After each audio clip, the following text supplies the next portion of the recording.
Fala galerinha, tudo beleza? Prof. Rui Medeiros por aqui e hoje nós vamos para mais uma resolução de prova de vestibular. É isso mesmo, hoje é a vez dela, a nossa UEMS, a prova da UEMS 2023. Prova essa que foi realizada no dia 17 de dezembro de 2022, mais conhecido como ontem.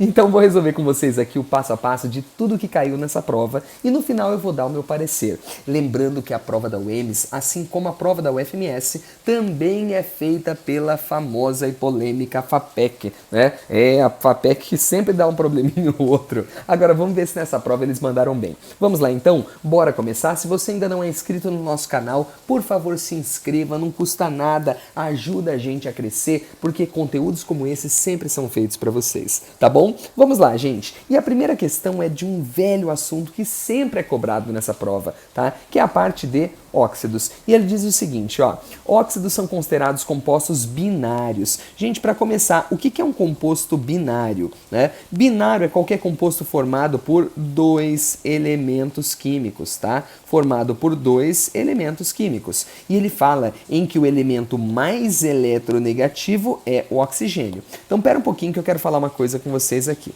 né? Você sabe que a fórmula de um óxido pode ser resumida assim, ó. EXOY, né? Importante, o oxigênio sempre vai estar na direita da fórmula, porque ele tem que ser o elemento mais eletronegativo. Agora, eu não sei se você lembra, mas só existe um elemento que é mais eletronegativo do que o oxigênio. Que elemento que é esse, gente? É o flúor, né? A fila de eletronegatividade, o flúor é o único elemento que ganha do oxigênio. Portanto, se você for parar para pensar nesses compostos aqui, ó, OF2, ou então o composto O2F2, esses caras não são considerados óxidos, são considerados o quê? Fluoretos de oxigênio, tudo bem? Fluoretos de oxigênio. Então agora eu quero mostrar para vocês qual que é a alternativa que ele quer, né? Ele quer que a gente assinale a alternativa em que aparecem apenas óxidos básicos. Para um pouquinho. Quando que nós temos um óxido básico? Gente, não se esqueça, óxidos básicos são óxidos formados, tá, por elementos com NOx baixo. Você tem que ter elementos com NOx bem baixinho, geralmente mais um, ou então mais 2, ou raramente mesmo, o NOx mais 3. Tudo bem? Então, ó, esses são os 3 valores de NOx. Agora, os principais são mais 1 e mais 2, tá? Então, vamos lá, ó, ZnO. Gente, embora o zinco ele tenha NOx mais 2 por aqui, esse cara aqui é considerado um óxido anfótero. Isto é, ele ora se comporta como ácido, ora se comporta como básico, então já está errada, né? B de bola, vamos lá, Ag2O, gente, a prata tem NOx mais 1, óxido básico, lítio, família 1A, básico, cálcio, família 2A, básico, FeO, embora a gente praticamente não fale dele em aulas, né? Ele tem NOx mais 2, tem um NOx baixo, e esse cara aqui é um óxido básico. Portanto, a nossa resposta aqui é a letra B de bola. Essa é a nossa respostinha. Tudo bem dessa questão. Agora, deixa eu falar para você de outras coisas. Vamos olhar as outras, ó. Flúor não é óxido, é fluoreto de oxigênio. P2O5 é óxido ácido, tá? Por que é óxido ácido, gente? Porque esse cara reage com água formando ácido. O NOx dele é bem alto. Se você for parar para pensar, o NOx do fósforo é mais 5, tudo bem? SO3 também é ácido, FeO a gente falou que é básico e o F2O não é óxido. Por último, gente, dá uma olhada aqui, ó. K2O, tudo bem, ZNO não, ele é anfótero, SiO2 é ácido, né? E a água, gente, a água, vocês estão lembrados que é um óxido aqui, que a gente comenta que dependendo do sistema, ele se comporta ora como ácido e ora como básico, né? Então, gente, volto a dizer para vocês, essa questãozinha aqui, o que a gente comentou? É um assunto muito recorrente nessas provas de vestibular, tá? Então, você que vai fazer a prova da UEMS, gente, é um assunto que cai sempre. Tudo bem? Agora vamos para a próxima. Questão de número 42, ok? Vamos lá. Gente, essa questão de número 42 vai falar sobre bioquímica, né? Ela fala sobre a parte de bioquímica. Então vamos dar uma olhadinha nisso daqui, certo? Ela diz assim, 3 compostos orgânicos têm suas estruturas representadas abaixo, A, B e C. Então esse daqui é o A, esse daqui é o B, esse daqui é o C, né? Entre eles temos um grupo funcional oxigenado, um de função mista e o outro nitrogenado. Bom, já fica bem óbvio que o primeiro é o nitrogenado, certo? O primeiro é o nitrogenado, afinal só tem aqui nitrogênio, certo? O segundo tem função mista. Afinal, ó, esse grupo aqui a gente conhece. Isso daqui corresponde a um ácido carboxílico, né? E aqui nós temos um grupo amino, é um grupo amino, tudo bem? Então deixa eu colocar aqui, ó, grupo de amina, certo? Então esse daqui, ó, tem função mista, certo? Função mista. E esse último que ele colocou, ó, nós temos um grupo funcional só oxigenado. Na verdade é função mista também, tá, gente? Ó, porque se você for parar para pensar, ó, esse OH, assim como esse OH, assim como esse OH, né, eles representam álcoois. Então esse cara aqui é um poliálcool, certo? Mas além disso, o que mais que ele tem? Ele tem esse C dupla O no final que está conectado a um hidrogênio. Isso aqui na química a gente chama do quê? De aldeído. C dupla O no final é o que a gente chama de aldeído. Então esse cara aqui é um poliálcool aldeído. Na bioquímica, poliálcool aldeído é o que a gente chama de aldose. E aldose é um tipo de carboidrato. Tudo bem? É um carboidrato. Show? Esse do meio ficou bem fácil, né? Ele tem um grupo amino e tem um grupo ácido. Então esse cara aqui é um aminoácido, certo? Aminoácido. Muito bem. Agora a gente vai comentar sobre cada um deles, né? Depois eu falo para vocês desse composto da letra A. Tudo bem? Então vamos lá, ó.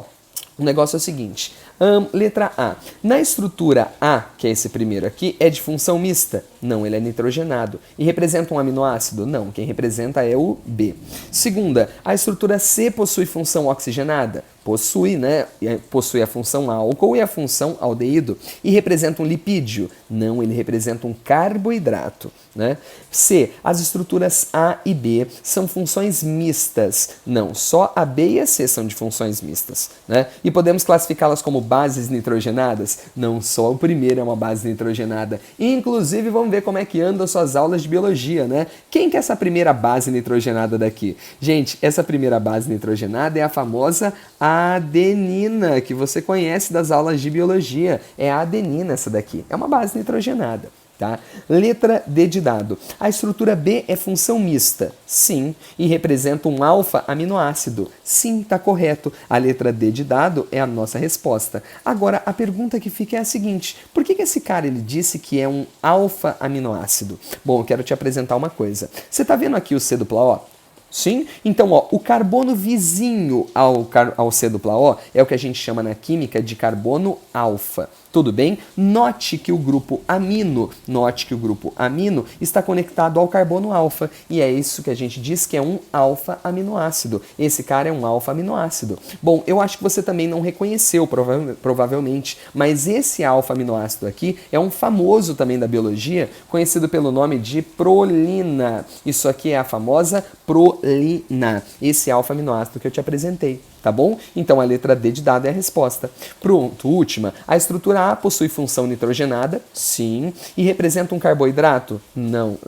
Representa um carboidrato como a estrutura C. A estrutura C é um carboidrato, agora a A não. A A é uma base nitrogenada. Inclusive, gente, eu vou te apresentar quem que é esse carboidrato que está aqui, tá? Esse carboidrato aqui é a famosa eritrose, tudo bem? Eritrose. Esse Dzão que você está vendo aqui não tem a ver com o fato de ser destrógeno, não. Tem a ver com essa hidroxila do penúltimo carbono estar para a direita, né? Lembrando que se ela estivesse para a esquerda, eu chamaria de Lzão maiúsculo eritrose. Tudo bem? Então é isso, gente. Essa questãozinha aqui é uma questão boa, tá? Questão bacana, me surpreendeu, porque geralmente os alunos, eles se perdem nisso, eles não dão tanto valor na parte de bioquímica, né? Mas assim, um aluno que estivesse atento às aulas conseguiria fazer, ok? Agora vamos para a próxima, ó. Questão de número 43. Ela diz bem assim: o conhecimento de velocidade das reações químicas e dos fatores que podem alterá-la é de extrema importância para a produção industrial de uma série de produtos. Baseado em seus conhecimentos de cinética química, ou seja, naquela parte que mede a velocidade das reações, é correto afirmar que, vamos lá, letra A, a velocidade de uma minoria de reações químicas, cresce com o aumento da temperatura.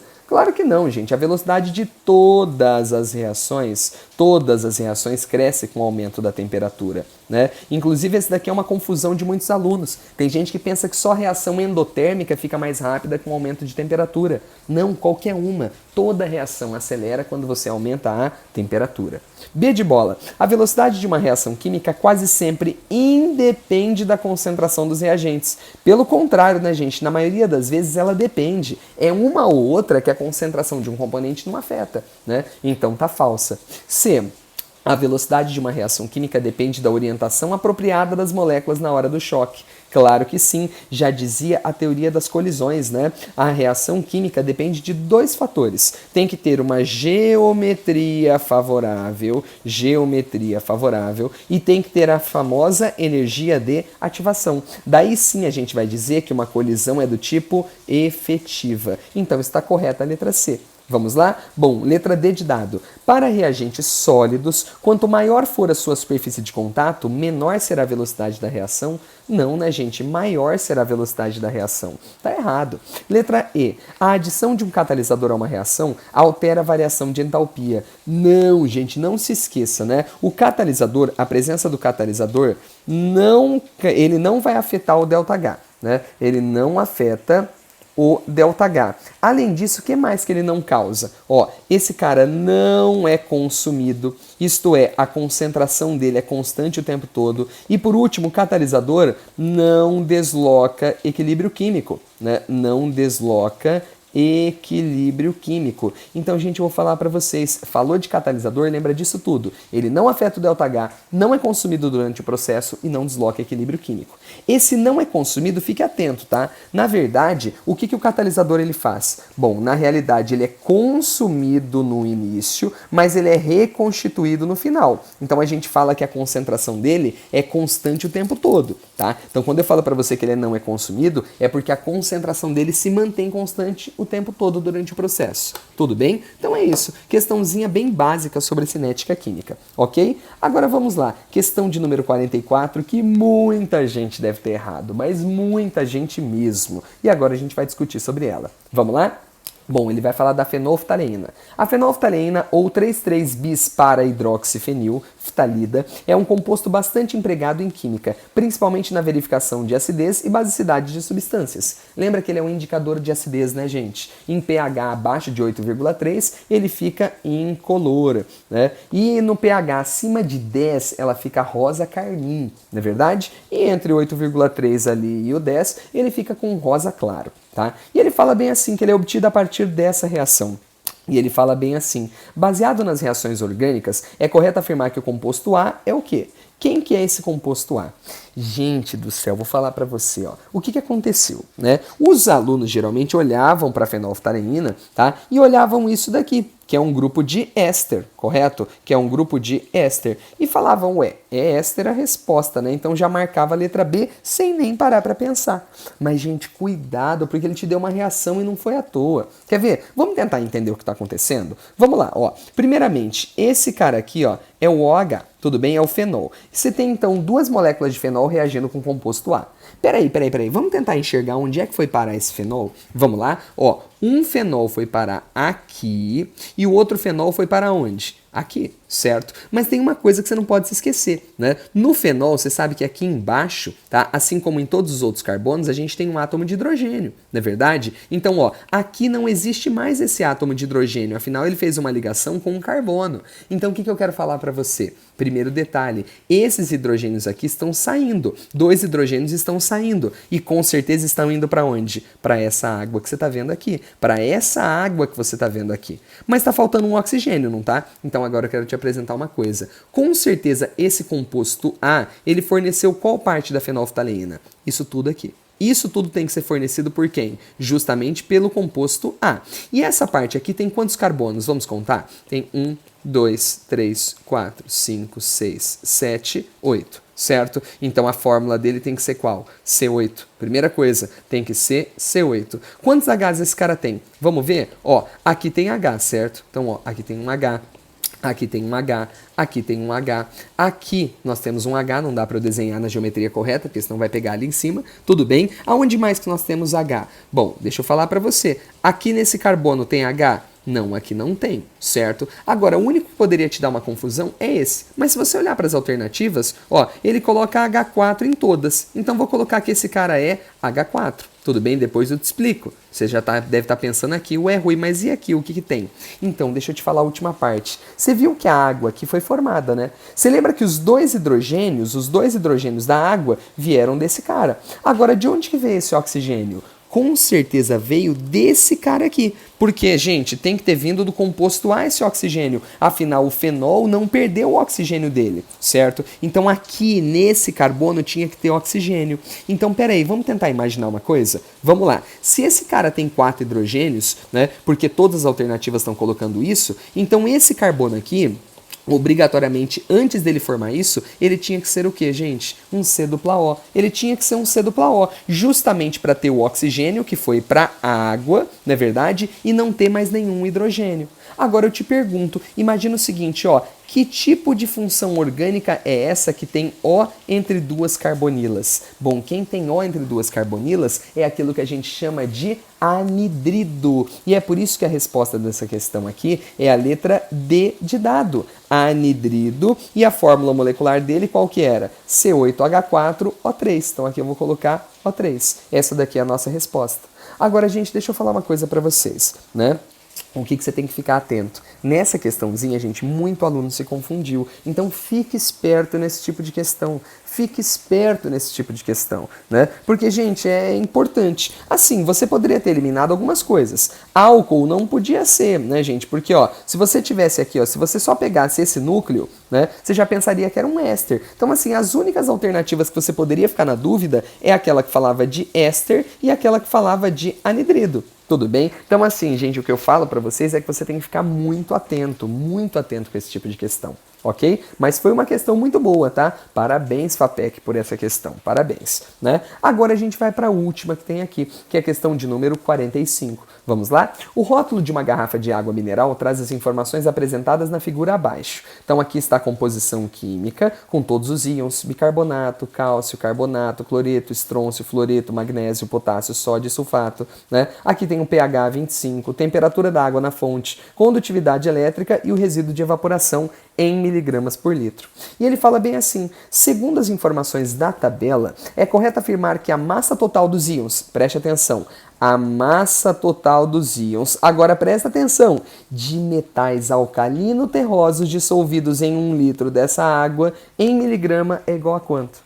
Ô, gente, para um pouquinho. O que é metal alcalino terroso? Metal alcalino terroso é elemento da família 2A, ou grupo 2 da tabela periódica. Gente, então para um pouquinho. Quem que são esses elementos aqui? Vamos colocar aqui quais são esses elementos? Ó, quem que nós temos? Berílio, certo? Magnésio, cálcio, né? Estrôncio, bário e rádio. Esses são os elementos da família 2A. Então vamos procurar esses elementos aqui. Vamos lá, ó. Só pode procurar por berílio, magnésio, cálcio, estrôncio, bário e rádio. Então vamos lá. Quem que nós temos? Bom, primeira coisa, vamos anotando na tabela. Nós temos o cálcio. Cálcio tem essa quantidade, 7,792. Quem mais? Estrôncio, tem estrôncio aqui também, 0,342. E temos quem mais? O magnésio. São os únicos elementos aqui que nós temos, tá? Que são da família 2A. Portanto, se a gente somar 7,792 com 0,342 com 0,340, que valor que a gente vai encontrar, pessoal?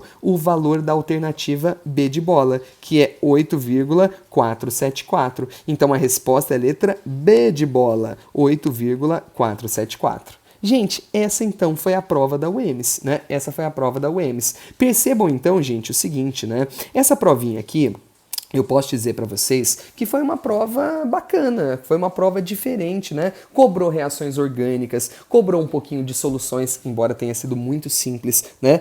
Você notou que eu nem me preocupei em fazer conta, porque, gente, aqui já tá em miligrama por litro, ele queria 1 litro mesmo, né? Então, olha como que foi tranquila, tá? Falou de óxidos, então, assim, um aluno que vai fazer a prova da UEMS. Uma coisa que eu posso falar para vocês, gente, estude funções inorgânicas. Estude funções inorgânicas, tá? Inorgânicas e também as funções orgânicas. Vocês estão percebendo que isso daqui vem caindo nas provas, né? A parte de óxidos principalmente. Então, assim, meu parecer é que finalmente fizeram uma prova, né? Que a gente pode dizer que não houve nenhum problema.